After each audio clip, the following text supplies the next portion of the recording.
Assalamualaikum. Perkenalkan, nama saya Dinda Aryani Kusumaningrum. NIM saya 1813304x325 dari kelas 6 PGSD A3 Unisnu Jepara. Di sini saya akan mereview jurnal ber-ISSN yang berjudul Pemahaman Konsep Matematika Siswa Kelas 5 SD Negeri Rau Kedung Jepara pada materi perkalian pecahan yang ditulis oleh Nur Aulia Mukrimatin Murtono dan Safitriwana Buliandri. Yang pertama, nama jurnalnya ialah Jurnal Ilmiah Pendidikan Matematika. Yang kedua, tahun dan halaman, yaitu volume 1 nomor 1 April 2018, halaman 68 sampai dengan 71. Kemudian latar belakang. Pendidikan memiliki peranan yang sangat penting dalam proses peningkatan kualitas sumber daya manusia. Oleh karena itu, sudah sepatutnya pendidikan mendapat perhatian yang mendalam tentang nilai-nilai dan dasar-dasar untuk meningkatkan kualitas sumber daya manusia. Salah satu cara meningkatkan kualitas sumber daya manusia yakni dengan memperbaiki kualitas pembelajaran di sekolah. Matematika merupakan salah satu mata pelajaran yang memegang peranan sangat penting dalam pendidikan. Mengingat pentingnya proses pembelajaran matematika, seluruh aspek pendidikan memberikan evaluasi terhadap pembelajaran matematika. Setiabudi dalam Handayani tahun 2015 halaman 144 mengemukakan bahwa pembelajaran matematika di Indonesia memang masih menekankan pada menghafal rumus-rumus dan menghitung. Hal tersebut yang menyebabkan kemampuan pemahaman peserta didik kurang berkembang. Kurangnya kemampuan pemahaman konsep di Indonesia diindikasikan bahwa terjadi permasalahan pada saat proses pembelajaran matematika berlangsung. Salah satu upaya peningkatan pemahaman konsep adalah melalui variasi model pembelajaran. Model pembelajaran RMI atau Realistic Mathematics Education terpilih sebagai solusi yang tepat karena memberikan pendekatan pembelajaran yang menggunakan hal yang nyata dan pengalaman peserta didik sebagai titik awal belajar matematika. Model pembelajaran RMI merupakan suatu pendekatan pembelajaran matematika yang menggunakan situasi dunia nyata atau suatu konsep yang real dan pengalaman siswa sebagai titik tolak belajar matematika. Tujuan dari penelitian yang pertama, mengetahui hasil wawancara dengan guru terkait pemahaman konsep matematika. Yang kedua, mengetahui hasil observasi pembelajaran terkait pemahaman konsep matematika. Dan yang ketiga, mengetahui hasil tes awal peserta didik terkait pemahaman konsep matematika. Sampel penelitian. Di sini sampel penelitiannya menggunakan guru kelas 5 dan peserta didik kelas 5 SD Negeri Rau yang berjumlah 22 peserta didik. Metode penelitian yang digunakan.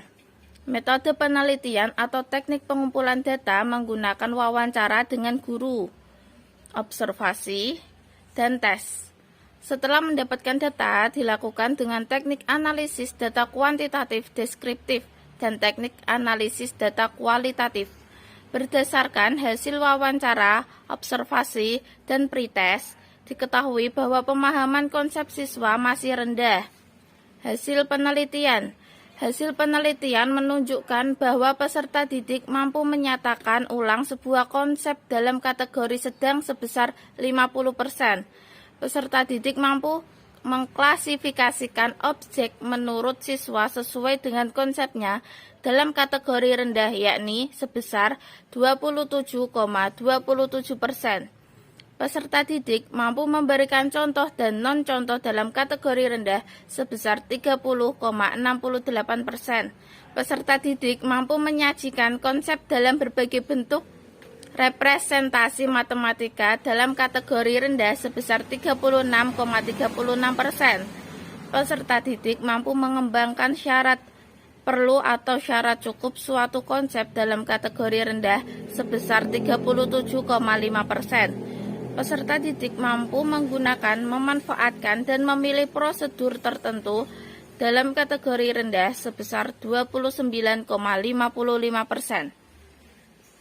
Peserta didik mampu mengaplikasikan konsep atau algoritma dalam pemecahan masalah dalam kategori rendah sebesar 20,45%. Skor rata-rata yang diperoleh pada pemahaman konsep hanya 33,11%. Hasil tes awal tersebut menunjukkan lebih banyak peserta didik yang belum menguasai indikator pemahaman konsep, sehingga peneliti menyimpulkan bahwa peserta didik di SD Negeri Rau masih memiliki kemampuan pemahaman konsep yang kurang dalam materi pecahan. Sependapat dengan penelitian Santi, Jenny, dan Jailani pada tahun 2016 bahwa mengenai kemampuan menghitung pecahan, fakta yang ditemukan adalah masih rendahnya pemahaman konsep pecahan yang dimiliki siswa dan sedikitnya siswa yang mampu melakukan operasi hitung pecahan. Simpulan dari jurnal tersebut adalah dari hasil wawancara dengan guru dapat ditarik kesimpulan bahwa hanya indikator menyatakan ulang sebuah konsep sudah dikuasai oleh peserta didik. Berdasarkan hasil observasi menunjukkan bahwa secara umum peserta didik kurang minat dalam pembelajaran matematika, respon terhadap pembelajaran kurang, dan hanya beberapa yang mampu mengikuti pembelajaran. Berdasarkan hasil tes awal membuktikan bahwa kemampuan pemahaman konsep matematika peserta didik di SD Negeri Rau, Kedung Jepara masih rendah. Kontribusi bagi guru adalah memberikan pengetahuan kepada guru cara menganalisis pemahaman konsep pada peserta didik.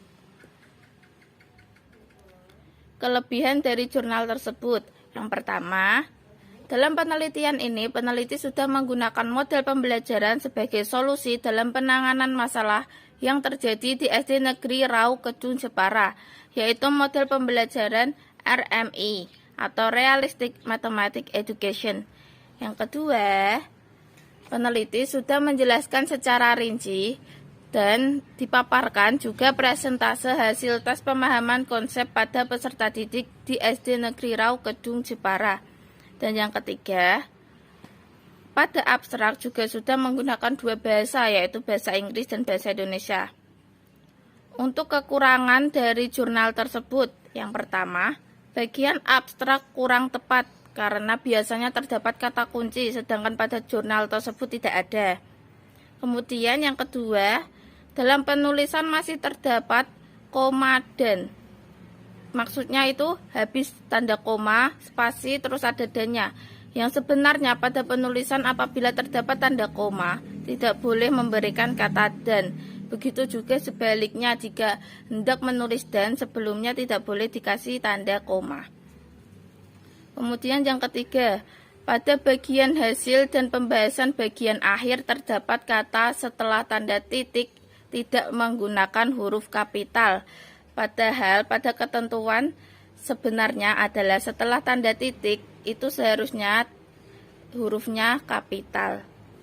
Dan yang terakhir adalah data yang dicantumkan kurang rinci karena hanya dijelaskan presentasenya saja tanpa adanya penghitungan. Terima kasih. Mohon maaf jika ada kesalahan.